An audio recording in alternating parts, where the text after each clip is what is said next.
This is John Michael Grogan with Advancing Your World. Once I was young. Dr. John Michael Grogan is a worldwide best-selling author and speaker. In this podcast, Advancing Your World, Dr. John Michael will help you position yourself for success by achieving greater purpose, significance, and exceptionalism. Now, here's Dr. John Michael Grogan. Once I was young, now I am old, and never have I seen my seed begging in the streets. This is taken from Psalm 37:25 in the Bible. King David, the same David that as a young shepherd boy slew the mighty Philistine giant Goliath. Most of us are familiar with that biblical story. Well, later, as Israel's king, he had a problem. He had an eye for the ladies. Many men struggle with this. I know I did. I still do at times. This can be neutral or it can be bad. The first thing that attracts people to one another is, in most cases, physical appearance. Then things like common interests and compatibility take us deeper into the relationship. Interestingly, when David was on his deathbed, he was chilled and could not get warm. The decree went out to find the most beautiful virgin girl in all the kingdom. When found, she was directed to lie next to the king in order to keep him warm. This seems a strange paradox, putting a young virgin girl next to an old man who struggled all of his life with this besetting sin. Why would they do such a thing? At first blush, it just doesn't make sense. But God's ways are higher than our ways. God was demonstrating to King David that because of his trust in God, that he could change outcomes. He granted David the victory over this common character flaw. The flesh wars against the spirit and will until we die. I'll be right back. I want to share with you today something called the cycles of life. These cycles are usually measured in decades.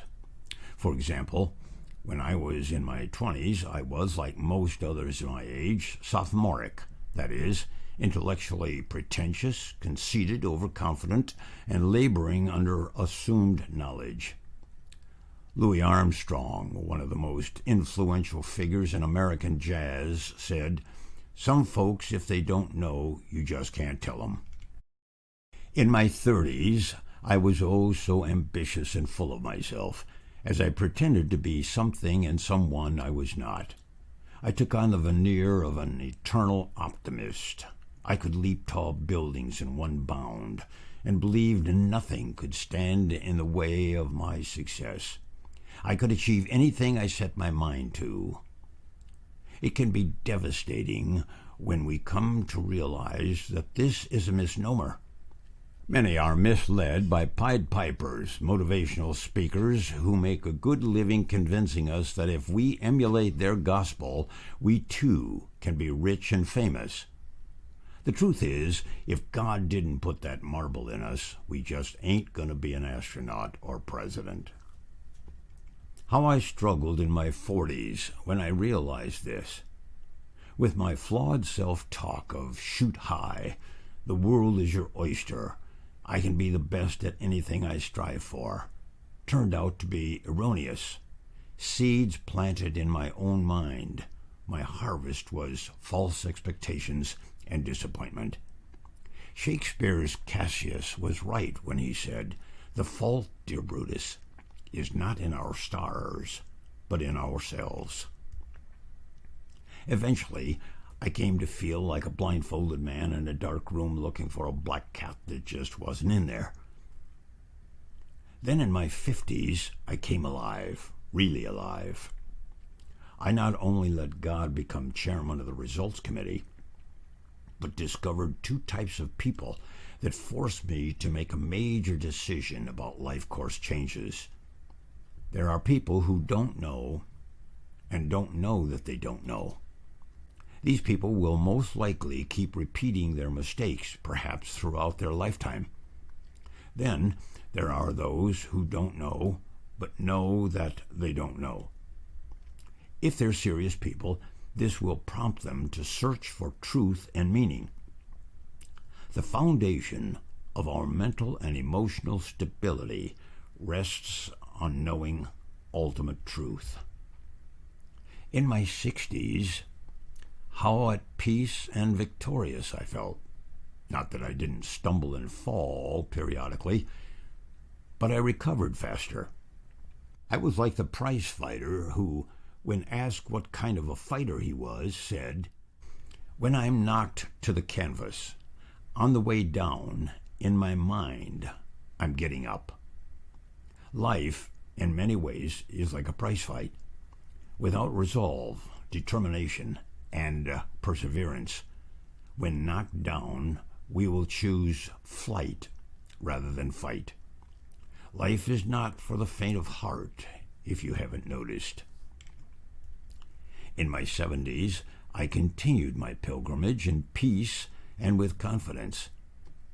If you want to be comforted, read Psalms in the Bible.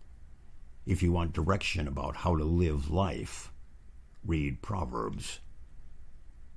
Now I'm in my 80s, the winter season of my life, and I'm at ease with my mortality, and most often with my morality. I will say, though, that I'm no longer buying unripe bananas, and I'm eating dessert first. You just never know. This is John Michael Grogan saying, be strong, be bold, be courageous.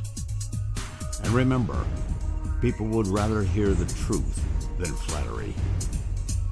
Sign up for exclusive access to Dr. Grogan's newsletter, and as an added bonus, you'll receive access to the growth chart that Dr. Grogan talks about in the podcast Majoring in the Majors. Visit johnmgrogan.com and sign up today. That's johnmgrogan.com. And don't forget, subscribe to Advancing Your World on your favorite podcast app.